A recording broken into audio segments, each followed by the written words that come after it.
Happy Friday morning, everybody. Welcome into the final edition of Morning Jocks for the week as we get you set for another great weekend here across the state of Alabama. And no, it's maybe not quite as jam-packed as many of the weekends that have come before it here in recent memory.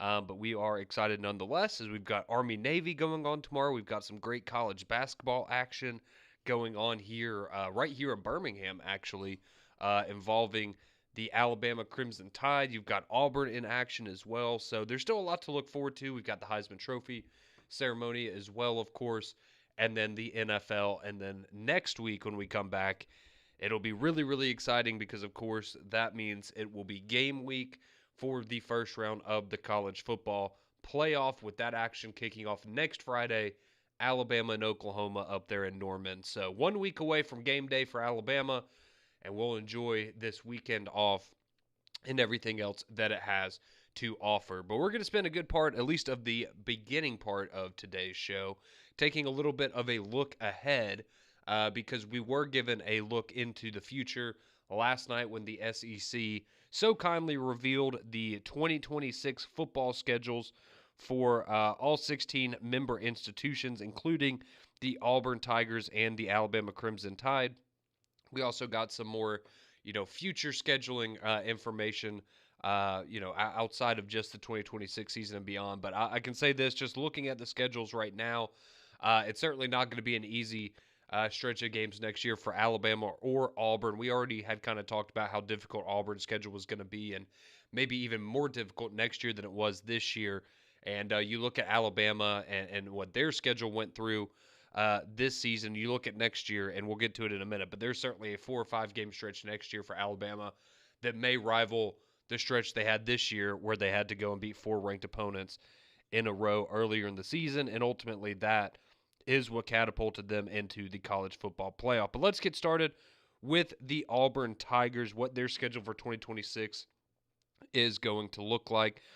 So we do know they're going to kick off the season on September 5th in Atlanta when they're going to take on the Baylor Bears. So a rematch of the game you got last year, or I guess earlier this year in Waco. You're now going to get it next year, but that is going to be in Atlanta for Auburn and Baylor. Then you're going to have 3 straight home games after that. You're going to start with Southern Miss, and then you're going to have the Florida Gators are going to be coming to town on September 19th, and you're going to get Vanderbilt on September the 26th. So remember, 9 SEC games starting next year. So these schedules are going to be a little more loaded than they were in the years past. But so you start off Florida as your first SEC opponent, then Vanderbilt at home. Then you're on the road to start October against Tennessee. You have your bye week there, and then the week after that, you're on the road in Athens for Georgia. Then back home to take on LSU, and then on Halloween, you're traveling to Oxford to take on Ole Miss and Pete Golding. And then your November schedule at home against Arkansas, on the road Mississippi State, Samford back at home, and then you've got Alabama on the road in Bryant-Denny for the Iron Bowl. So that's the way that things shake up there for Auburn. So if we're just looking at your home SEC games for next year, you're going to have Florida, Vanderbilt, LSU, Arkansas, and you're going to be on the road for Tennessee, Georgia, Ole Miss, Mississippi State, and Alabama. So that's certainly going to be a gauntlet there for Auburn. And, I mean, you just go and look and, how difficult these schedules are, and then you remember the fact that you're only getting 1 bye week, not 2, like teams were getting this year, and it makes things look all the more daunting. But it'll be interesting to see what Vanderbilt looks like next year without Pavia, obviously. But you get to see John Summerall in Florida early on in the season. But, I mean, back-to-back-to-back games. You've got Tennessee, Georgia, LSU, who we expect to be improved, and Ole Miss, who we expect to still be, pretty good, even with the departure of Lane Kiffin. That 4-game stretch right there, maybe even 5 if Vanderbilt ends up carrying what they're able to do this year with Pavia over into next year. That is a brutal stretch there for Auburn. And Alex Golish's first year, he's certainly going to have his work cut out for him.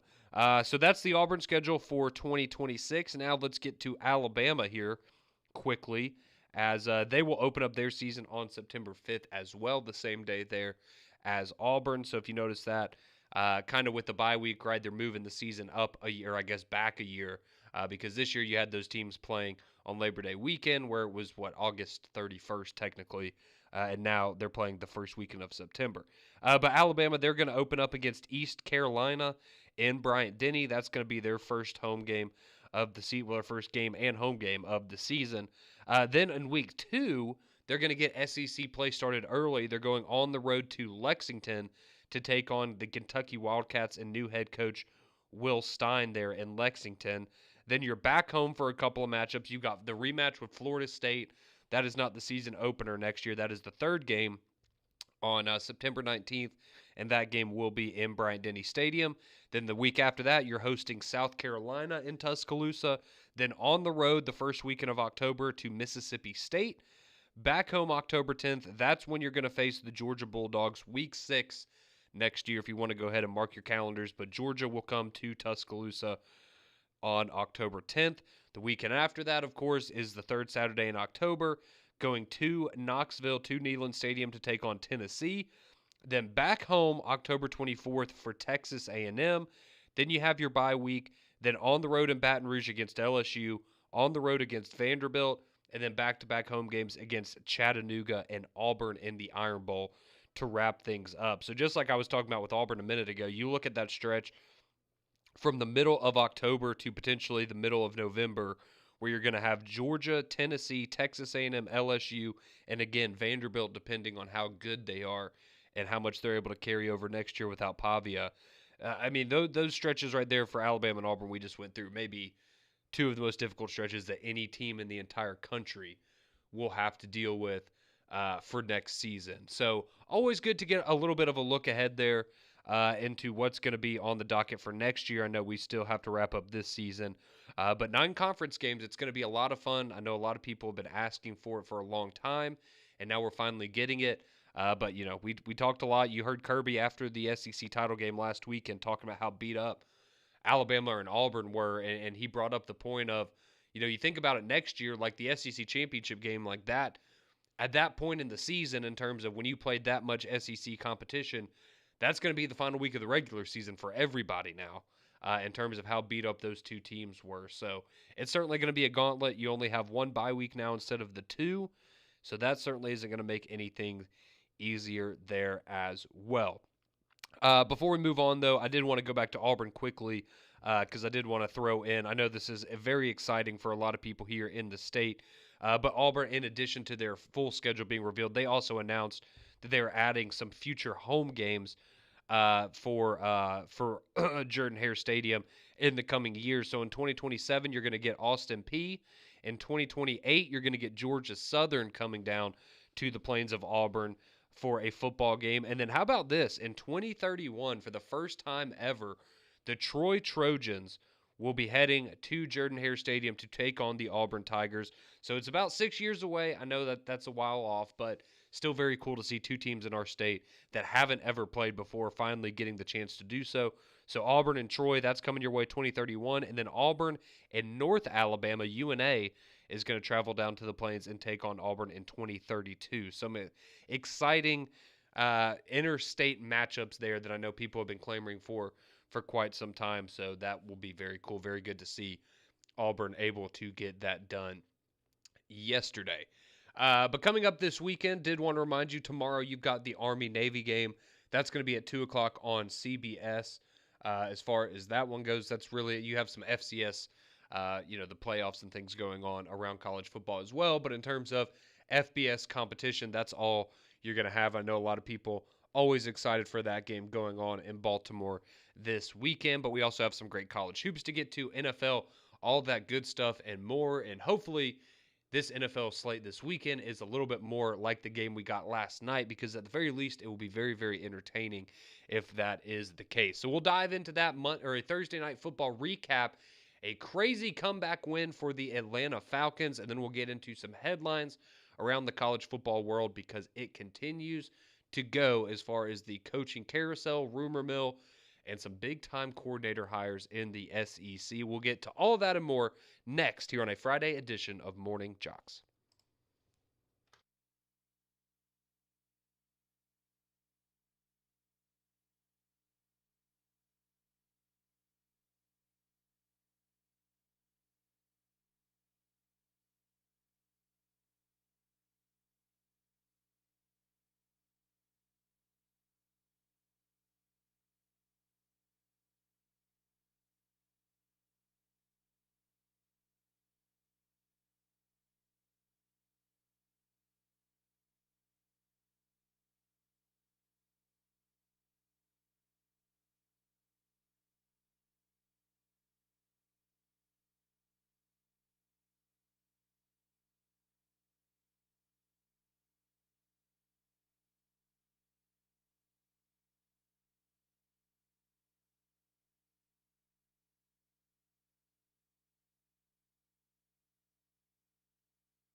6:15 here on your Friday morning. Appreciate you tuning in to Morning Jocks here each and every day. We really, really do appreciate it as we try to keep you up to date and informed on everything going on in the college football world and much, much more. I'm Conrad Van Order. Appreciate you being with us this morning. And some exciting stuff happening here in the state of Alabama tomorrow before we get into Thursday night football from last night.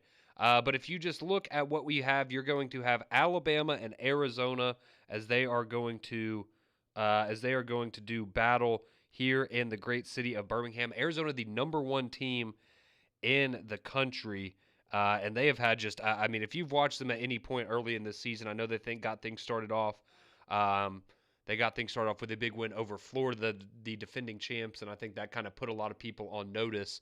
That Arizona was, again, they're always good, but truly one of the elite teams in college basketball, at least up to this point in the season. So that's going to be a lot of fun tomorrow night at Legacy Arena. 8:30 is going to be the tip-off time there. Alabama 7-2 on the season, number 12 in the country. Arizona 8-0, they are undefeated, and again, they are the number one team in the country. ESPN Analytics, they give Arizona a 63.5% chance of winning the game, but certainly would be a massive win for Alabama if they were able to pull it off. And, of course, the last time we saw Arizona play, they were kind of having their way with the Auburn Tigers, who they defeated 97-68 last Saturday.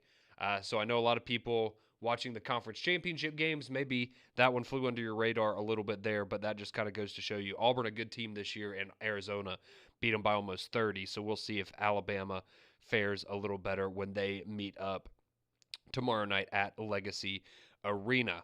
But I did mention this. I wanted to get into the Thursday night football game we had last night quickly because that game was it was certainly entertaining. Now maybe if you're a Buccaneers fan, not the kind of game that you were hoping that it would be, not what you were looking to see, because you really can't describe it as anything other than a collapse last night for the Tampa Bay Buccaneers. They were up 2 scores late in that football game in the fourth quarter, and to their credit, they had kind of forced the Falcons into making a number of mistakes, and some of them were just mistakes made by the Falcons. But when you go and look at what they did on the night, I mean, you have a Falcons team last night. They win 29-28 on a walk-off field goal. The Falcons last night had 19 penalties for 125 yards. They somehow only turned the ball over one time, despite the fact that there were multiple fumbles late in the fourth quarter that were somehow recovered by the Falcons. I still don't understand how either of those ended up in the hands of a Falcons player. At the bottom of a pile of you'd have like $6 on a loose football, and then one lineman from the Falcons would somehow get in there and manage to secure the ball. But it was a wild game, a game you look at if you're the Falcons and go, man, we did everything we possibly could to not set ourselves up to win that game, and you still somehow found a way to win that game. I mean, you go back to the third quarter, you had at one point what would have been, a 45-yard touchdown for Kirk Cousins to Sills that got dropped, just absolutely wide open, inexplicable drop. But that would have put them back in the game, but you missed opportunities there. You had a turnover late that did count, and a fumble that actually did go against you, and you were able to bounce back from that.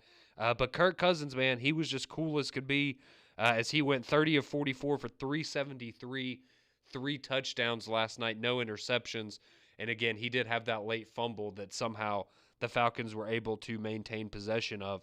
But the big news, I think, last night, if you are an Atlanta Falcons fan, and it hurts your heart, if you're a fantasy football fan or somebody that just kind of, maybe you're, not a hardcore Falcons fan or anything, but you go, and we've heard so many things about Kyle Pitts, man.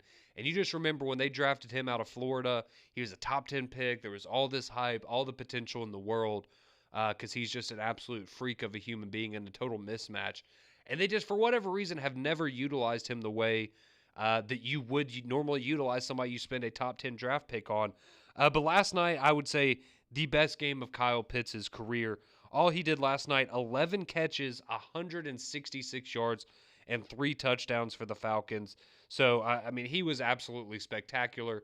They were without Drake London, so they needed somebody to step up and be that number one receiver. And Kyle Pitts certainly answered the bell on that one. So, yeah, a monster game from him. Bijan had a great game as well. Bijan had 175, yards of total offense, including a rushing touchdown. So he was a big factor as well.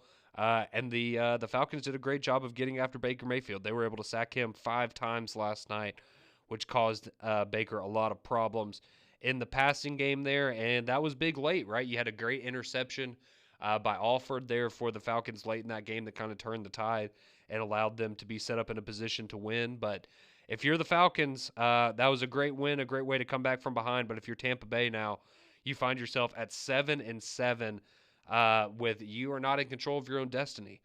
The good news is you do play the Panthers twice in your last 3 games, and the Panthers right now currently have a half-game lead over Tampa Bay for the NFC South title. So you can win those games and really help yourself out in the division, but that's going to be a tall task when you have to absolutely win these games in order to find yourself in a secure spot for the postseason. I know the Buccaneers, a team coming into the year, had high expectations for them based on what they were able to do last season.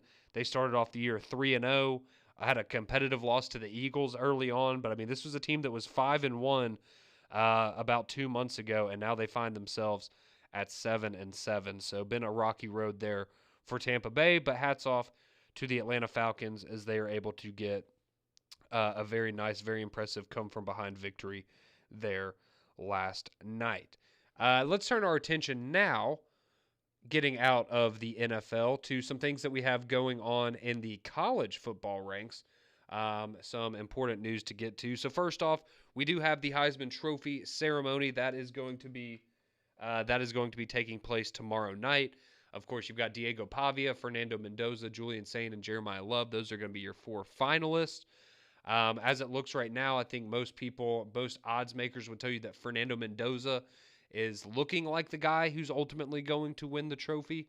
But I know Diego Pavia probably going to get a lot of love from some SEC voters. I know Paul Feinbaum on his show the other day, even though you're not supposed to. I know he came out and said, I know you're not supposed to tell people who you vote for, but he said that he voted for Diego Pavia. So we'll see where the Vanderbilt quarterback fares when all is said and done tomorrow night.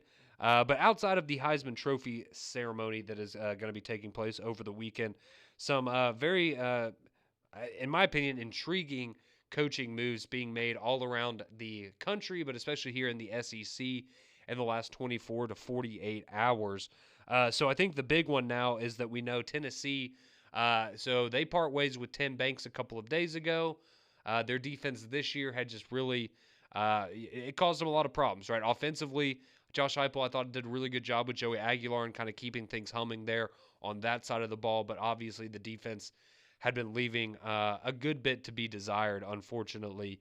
And so Tim Banks is shown the door. And what does Tennessee go out and do? They go out and hire, arguably,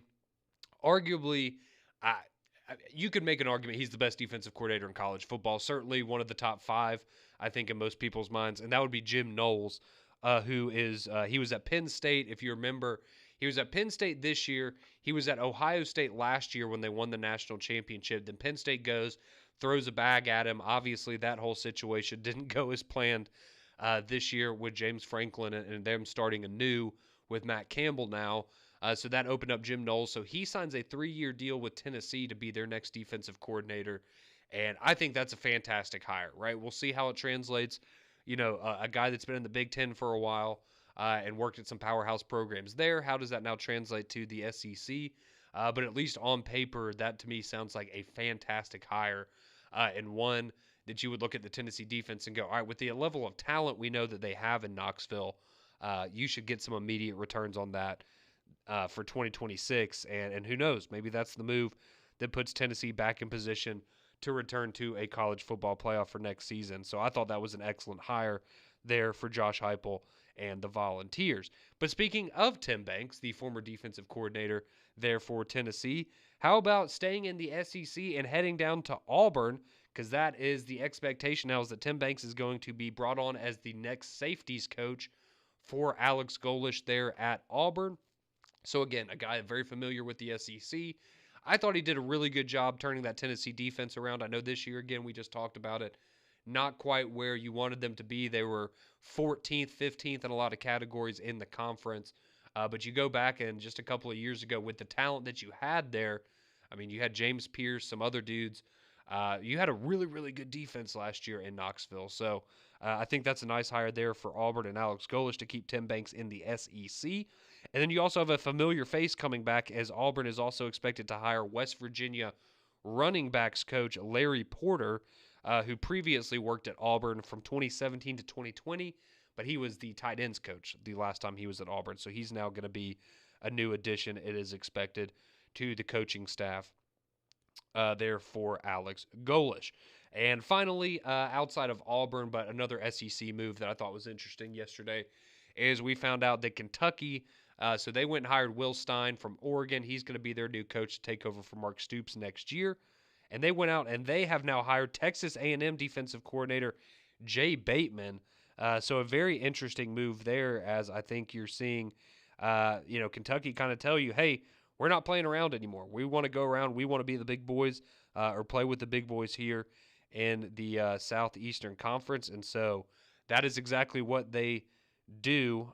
So Bateman, he had worked for Texas A&M since 2024 as DC and linebackers coach. Before that, he was a linebackers coach at Florida. He's been at North Carolina and then some smaller schools before that. He also has a little bit of head coaching experience as well from his time at Siena back in the early 2000s. So some big changes in the SEC. Texas A&M, they've now lost both their offensive coordinator, because Colin Klein, he's taken the head job now at Kansas State, and now they lose their defensive coordinator in Jay Bateman to Kentucky. So this is what comes with success.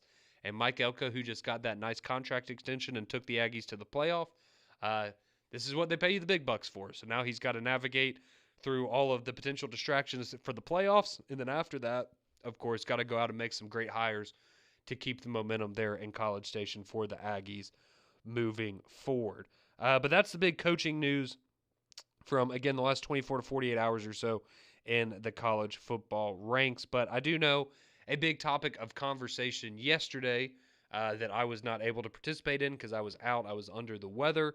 But I know a lot of talk about Michigan and what's going on with Sharon Moore. Of course, he was fired on Wednesday. A very sad and very surprising, shocking situation there in Ann Arbor based on the reports that we were hearing. I'm sure y'all went over all of that and had a deep dive on all the shows about that yesterday. But the big rumor about that, of course, is Kalen DeBoer. His name popping up over a lot of media sites as a top candidate for the Michigan job. And some people in the media weighing in with their thoughts yesterday on Kalen DeBoer to Michigan. Do they think that's a job he'd be interested in? Do they think that's a move that he would even make? So we'll take some time. I'll give you my thoughts, and we'll hear from what some people around the college football world have to say about the Michigan head coaching search, what it might mean for Kalen DeBoer, and the star quarterback there, Bryce Underwood. Is he going to be headed to LSU after all? We'll get into all of that and more. We'll get to your text, 205-834-9450 on the courtesy GMC text line. Anything you want to chime in for a college football weekend. We'll get to all of that and more next, right here on JOX.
6:33 here on your Friday morning. Welcome back into Morning Jocks. Conrad Van Order here with you until 7 o'clock when I hand you off to McElroy and Kublick in the morning as they will continue on with the college football conversation as we have the Army-Navy game coming up tomorrow at 2 o'clock, Heisman Trophy presentation, and much, much more as we get ready for next week, which will be the first round of the college football playoffs. I know a lot of you very, very excited about that. Some of you may be planning a trip up to Norman, Oklahoma, to watch the Crimson Tide take on the Sooners there in a rematch in the first round. A lot of you also probably going to be heading to Legacy Arena tomorrow to watch Alabama as they take on Arizona in basketball there in a top 12 matchup. Alabama number 12 in the country, Arizona the number 1 overall team in the country. So still a lot to enjoy and get into this weekend while we await the first round of the college football playoff. But without further ado, I know the hot topic yesterday, again, I was a little under the weather, unfortunately, so wasn't able to be up here for the shows. But I know the big news was on Wednesday. We found out Sharon Moore had been fired by Michigan. And, of course, all of the very sad, very startling details that go into that whole situation and him ultimately having to be arrested, taken into custody. And, of course, we will see kind of where that situation ultimately goes and get some more clarity on that, hopefully, in the coming days. But with the departure of one Sharon Moore from Michigan in the football program, that inevitably opened the door for, all right, who's going to replace him as the next head coach? Well, a name that immediately popped up everywhere on all of these different coaching hot boards and rumor mill sites and what have you from Michigan. And even Michigan people themselves that covered the program and who would you want to be the next head coach? Kalen DeBoer's name continues to pop up. So again, I will take this quick opportunity to just say, if you're an Alabama fan and you are one of those people that is still not totally bought into Kalen DeBoer, I'm not telling you what to think. You can have your own opinion of the guy for whatever reason. I think it kind of tells you something, though, when now Penn State and Michigan have both what would have seemed to have, a very high level of interest. I will just put that in your head football coach.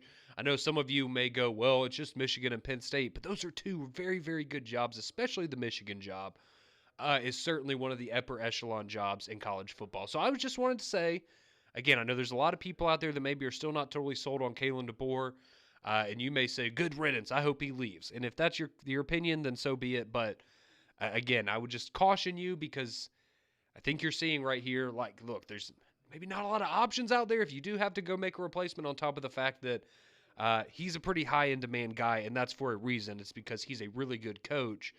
And again, I mean, he has Alabama in the playoff in his second season. So I digress. But anyways, with Kalen DeBoer and his future in Alabama versus would he be interested in entertaining a job at Michigan? And I will say this, and I'm sure y'all heard similar opinions yesterday. I know I heard what Greg had to say on Mac and Cube and some other people. But I guess my outlook on it is this.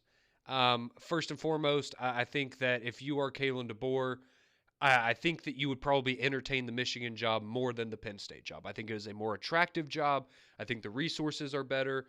Clearly, they just won a national championship in the last couple of years, so you have that going for you as well. We've seen what I mean. Just look at what they were willing to do last year to go and get a guy like Bryce Underwood and some of those other names out of the recruiting class. They have some big money names there tied to the program. I know Alabama, they have resources as well, but Michigan certainly. That would be an attractive offer. I really think it would be. You also have to look, going back to the Big Ten, maybe that's something, the location being in that part of the country that would interest him. I don't know. These are just things that I'm throwing out there. But again, I do think that you would entertain, and this isn't just a Kalen DeBoer specifically. I think this is most coaches. You would entertain the Michigan job more than the Penn State job. I also have the belief that if you're a guy like Kalen DeBoer, who came and took the Alabama job, not quite 2 years ago, 23 months ago, whatever it was. You came and took that job after Nick Saban retired. You didn't come and take that job so that you could leave in 2 years. And that's the prevailing thought for me, is why I find it hard to believe that you would be that kind of a guy that you would want to go and take on the challenge that would be being the head coach of Alabama after Nick Saban. And within 2 years, where, okay, the first season, it was a disappointment, right? You went 9-4, you missed the playoff, disappointing season. But this year, you've now turned it around. You just played for an SEC championship game. I know you lost by 21 and it didn't look good, but you made it there. You're in the college football playoff. Like, you've beaten Georgia 2 years in a row. I know you're 2-1 against them now, but like, you've had some big wins, some big moments, and now you're getting ready for a playoff. And if you beat Oklahoma and you're still playing, I just find it hard to believe that you would want to walk away from that.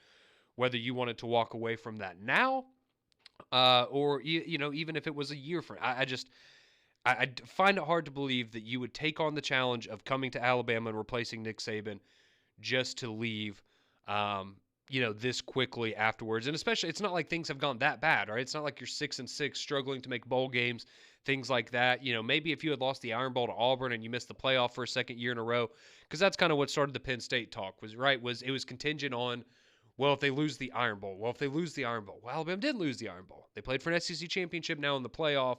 So we'll see how that changes for Alabama as it pertains, or Kalen DeBoer as it pertains to Michigan. But I will share this with you because I know Chris Lowe, and he's in the know when it comes to this kind of stuff in the SEC, and particularly with Alabama.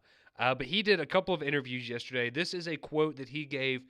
He spoke with Charlie Potter from Bama Online yesterday, and this is what he shared. This is a direct quote from Chris Lowe. Quote, I do not believe he's the kind of person or competitor that would run to a challenge like Alabama and replace an icon like Nick Saban and then run away after 2 years, end quote. I know that's about exactly what I just said, but again, that seems to be the prevailing thought from a lot of people, is that he's not. And you never say never. Doesn't mean, again, that this isn't a more interesting opportunity or a more appealing opportunity than the Penn State job, but it would go against everything that we seem to know about Kalen DeBoer. Now, would it be the first time that a coach turned out to be a liar? No. But I guess we'll just have to wait for the next press conference for Charlie Potter to ask him about the Michigan job, like he did about the Penn State job. So I just wanted to clear that up. I know I wasn't here yesterday. I'm sure some of you were, Conrad's not here because he doesn't want to talk about the Kalen DeBoer thing. So that's my opinion. I think it's a more entertaining job, or I think he'll entertain it more than Penn State. Wouldn't be surprised at all if you heard that he had a conversation with Michigan or interviewed or whatever to see his options. But ultimately, I don't think he's going to leave after 2 years at Alabama when they're in the middle of a playoff run, especially if you beat Oklahoma and things start, guys got healthy, things look better. You're going to feel like you can go and win this thing, or at least make some noise. I find it hard to believe that he would want to leave. I don't think he's a Lane Kiffin type and going to desert his team before the college football playoff or in the middle of it. But that's a conversation for another day. So those are my thoughts on Kalen DeBoer, the Michigan rumors, all that good stuff. Just wanted to kind of clear that up and get that out of the way. But now we can have some fun. Let's continue the college football conversation. We'll get some of Damien's thoughts on all of this when we come back. We roll along Friday edition of Morning JOX right here on JOX.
Welcome back into Morning Jocks, 6:45 here on your Friday morning. Appreciate you tuning us in each and every day.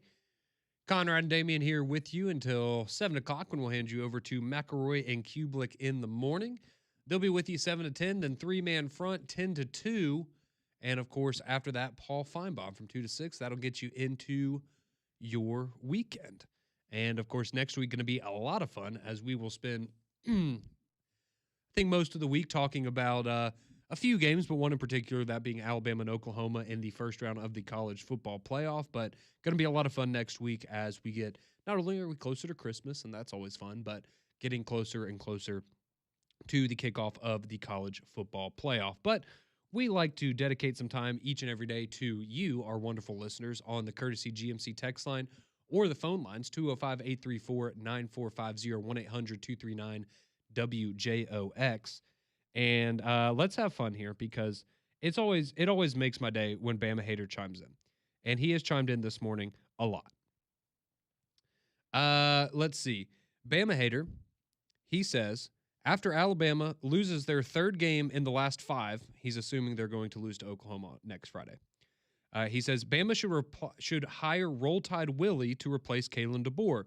Your former Heisman quarterback candidate has to watch the best QB in the SEC in New York tomorrow. Say it with me, average, dead, buried, and gone. In your defense, it's not your presence or DeBoer's black hoodie that Alabama is no better than average, and DeBoer isn't listening to y'all. Y'all sound desperate and pitiful. God almighty. That was like, man, you got a problem this morning? Like, what's wrong? I mean, if average gets you in the playoff, then that means, if Alabama's average, then Miami must be dog, you know what, because they're behind them. So I appreciate that compliment there, but I'm sorry, dude. I'm just like, what a loser mentality. I'm sorry, and I know that we read his texts, and I read them because I get a kick out of them, but like, dude, please send us a text one day about how excited you are to play Texas A&M. Are you so scared that you play in such a pathetic-ass conference that Duke had to win it, and they can't even make the playoffs as a champion, and that's the league that your team resides in, and you're so scared of going to College Station because you know that they are going to smack you around that you don't even want to talk about the fact that Miami made the playoff. It's embarrassing. Like, it really is. Miami should probably disown you as a fan because you clearly are way more interested in the Alabama-Oklahoma game than Miami and Texas. I mean, I hope Texas A&M beats Miami. I hope that program ends. I do. I hope Carson Beck, like, struggles to walk off the field. Like, at this point, it's such a loser mentality. It really is. Like, why would Miami ever want you to be a fan of their program? Because you obviously don't give a crap about them. I'm sorry. Just what a loser. All right, this one says, when was Miami's last ACC championship? Not a trick question. They have never won one. It does not exist. That is something that them and Texas A&M actually have in common. What they won't have in common next Saturday is that one team's going to whoop the other team's ass, and it's not going to be Miami. Go ahead, see murder. I'm sorry, dude. Like, if you spend your life, it's 6:30 in the morning. Like, you have to be, I'm sorry, the world's biggest just you-know-what. If you wake up at 6:30 in the morning and this is the first thing that comes to your mind, like, get a life, dude. Wake up with hate on your Listen mind. to it. Like, seriously, get a life. Go watch Good Morning America or something. Like, I don't know. Like, it can't. I'm worried about his health, though. Like, you know what I'm saying? Like, if you get this angry all the time, like, you're going to have a heart attack, dude. Like, I'm looking out for you. I want you to be healthy so you can watch your Miami Hurricanes next Saturday get that ass whipped. Oh, man. Whew. Wake up and choose violence. I'm here for it. I needed a day off yesterday. This one comes in. It says, your logic for questioning DeBoer leaving Alabama in such a short time period is valid. I think you have to factor in influences his wife/family outside of what we see as a great situation in Tuscaloosa. We don't know how he or his family likes living in Alabama. Just an example. I mean, that's fair. I mean, nobody knows. I mean, right. And again, if you're asked in a press conference, how happy is you're not going to come out and say, we hate it here. Correct. Like, correct. Again, and I think that is why you see a lot of people. It's the same thing with the Penn State thing. What did everybody that was pushing that narrative? Because we told you from the beginning, we don't think that's happening. We're telling you what we're hearing, but we don't think it's ever going to happen. And it didn't happen. But the people that were trying to push the narrative that it was potentially going to happen, what did they all fall back on? He hates being in Tuscaloosa. Because guess what? You can't prove that he doesn't. Right. Because it's an easy thing to say, well, he's a Midwest guy, he's a West Coast guy, he hates Tuscaloosa. And you go, okay, well, he's not from there.